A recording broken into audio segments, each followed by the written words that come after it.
Good evening. How we doing today? Had a wonderful day at work today. Did a lot of thinking about paganism, about spells and how everything is done. Trying to mix in a little science with magic and seeing what makes sense. Um, what I'm going to say is what I do. This is just something I wanted to share. It is not exactly the right way. It is not the only way to do anything. So just take this as me sharing something that I'm experiencing. Okay? I'm not trying to teach you anything. I just wish you to think. That's all I ever want people to do is to think. I am Scotch-Irish. I follow the Celtic traditions. I proclaim myself to be a druid. Okay? There's a lot of unknowns in my path. And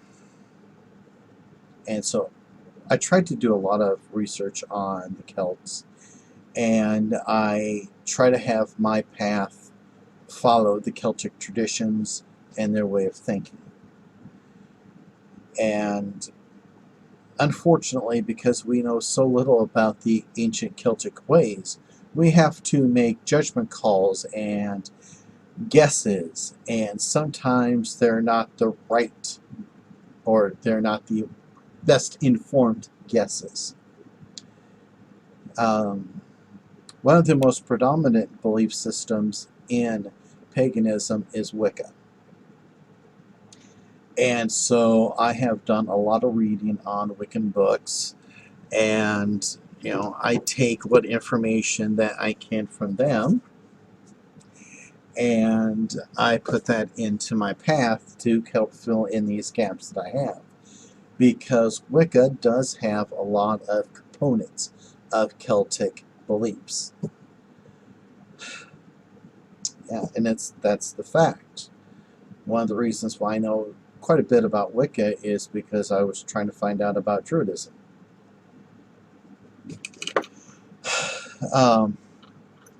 So I was doing some thinking today about one of the many things that I've learned.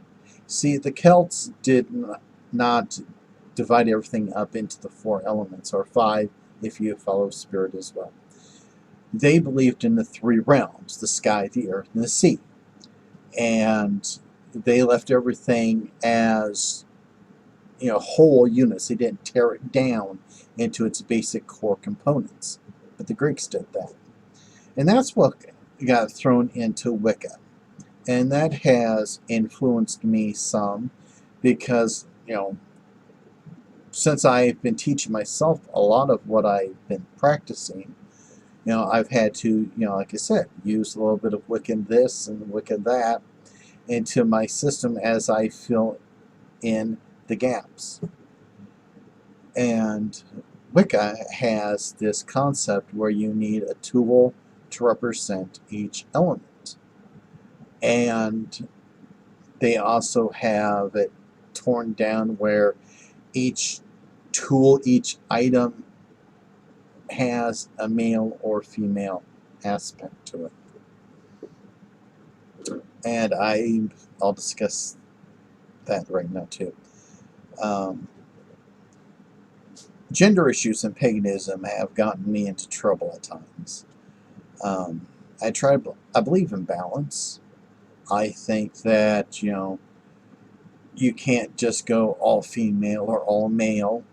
You need to have a little of both in your pantheon. I believe that you must be open to both genders.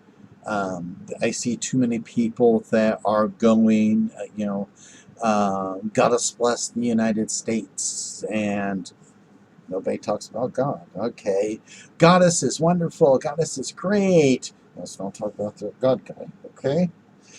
And, that irks me at times. And so all this has been brewing to my head. And I came to a conclusion today.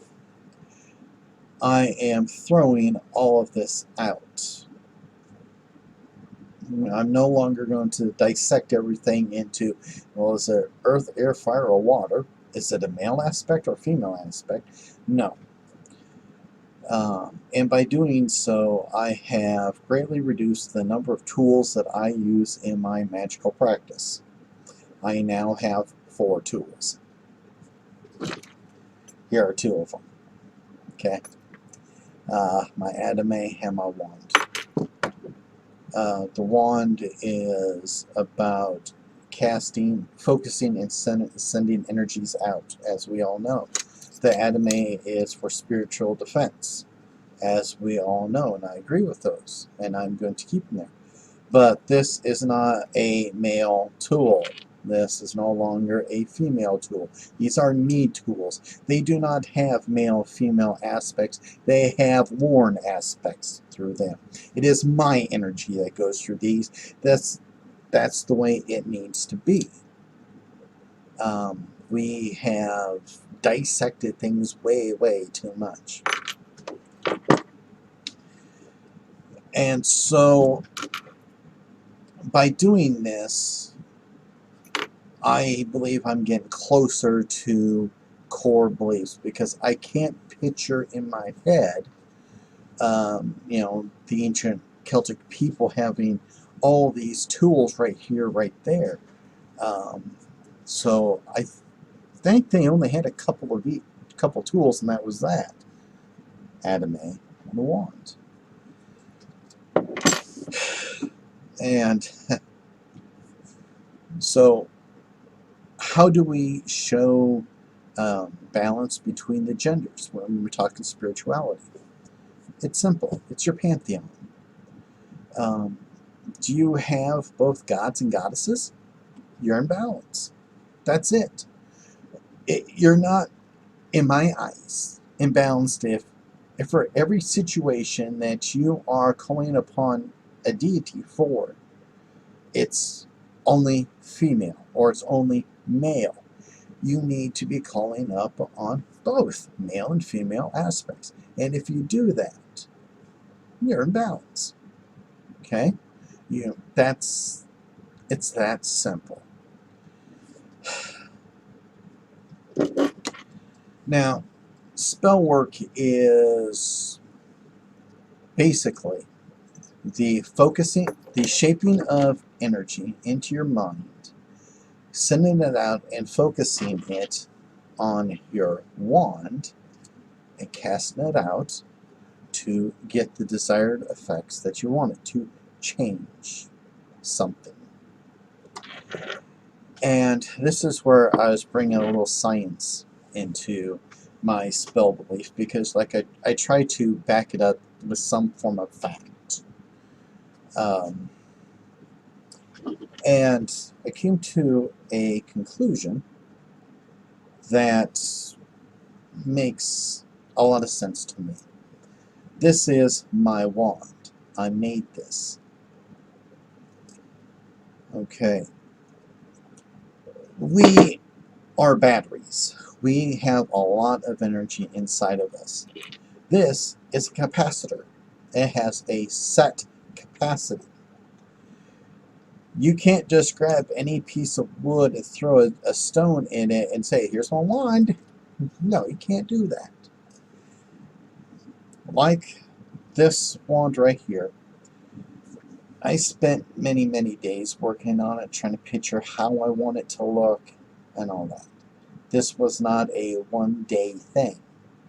I spent many days trying to figure out how I wanted it, what stones do I use, and all that. I took time with it, and because I took time with it, I bonded with this right here. This became an extension of me. And because it is a better connection with me, that means this can focus my energies better. Now, this is a small wand.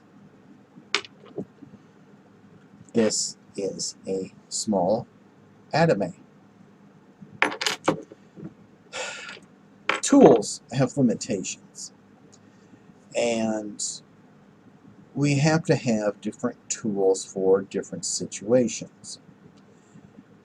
I spent all day trying to figure out how to explain this, so bear with me.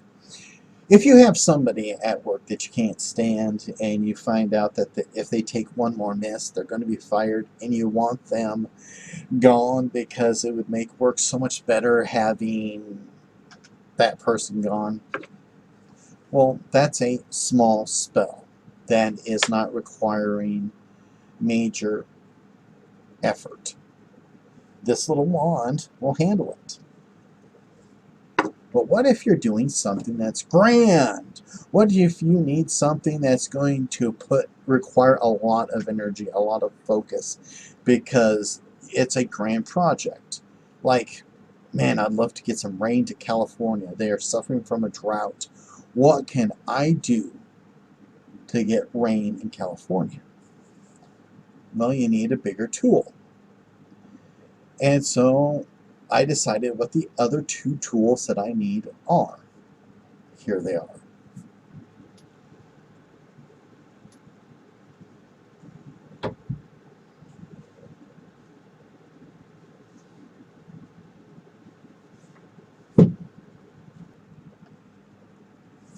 You see, that is my druid staff and my sword. Both I've also created, just like I created these two tools right here. Wasn't done overnight. I spent many times doing this. And this is analogy time, I'm sorry.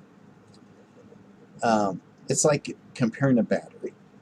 Okay, this is a AA battery. My druid staff is like a car battery.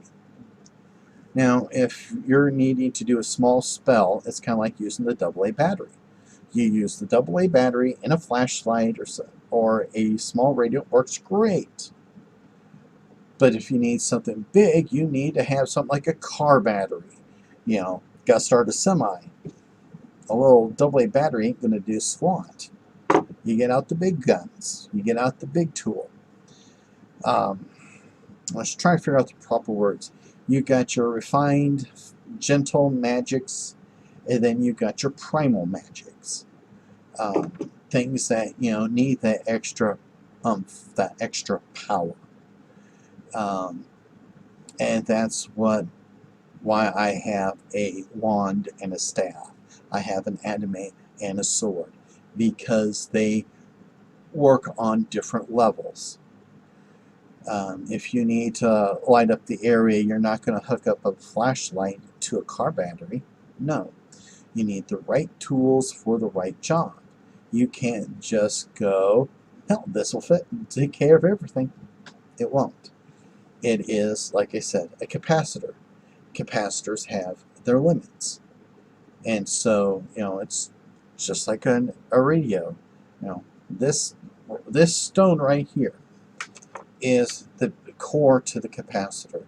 You know, a little piece of quartz right here can only hold so much charge, and its charge is limited to how well you have worked with it as well. Like I said, you just can't pick up any rock. You know, you have procedures on how to make this your wand, and so this is very important.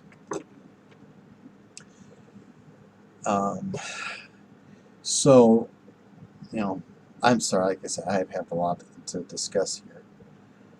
So you don't need all these tools.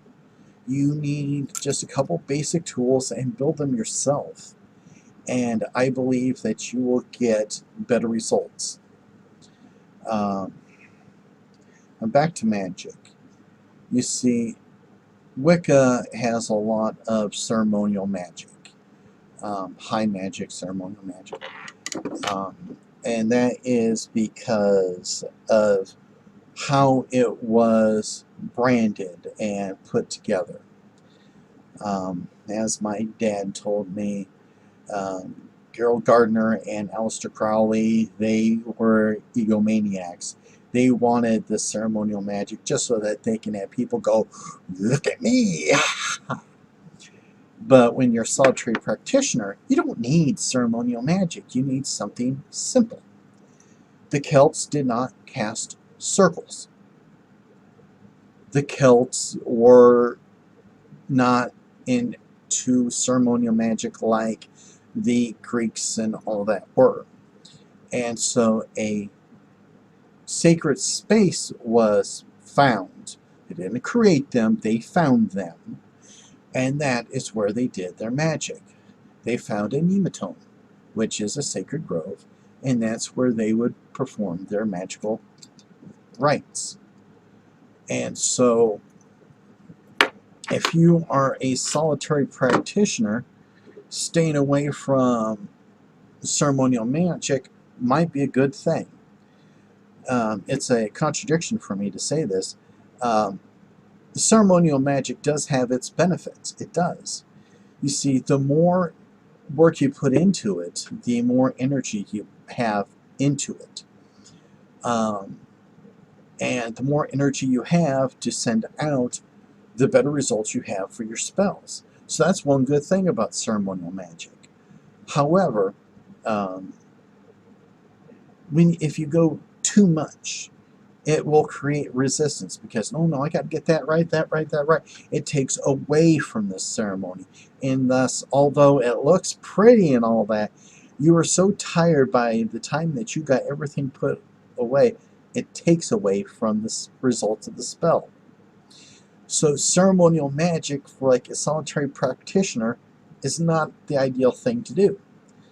It almost falls into the area of finding a sacred spot and performing instantaneous magic. Not casting the circle, the Celts didn't do it. And, you know, you meditate, you focus, you call upon the gods, you might do your libations. Wine is good for libations. And you send out your energy. You use your wands, and and it might be just meditating with your wand like this, in your hands, with your hands above your heart, focusing your energy and then sending it out. It might be that simple. And so we have made so many things in paganism so damn difficult that I just felt that there was a need to take a step back and rethink everything.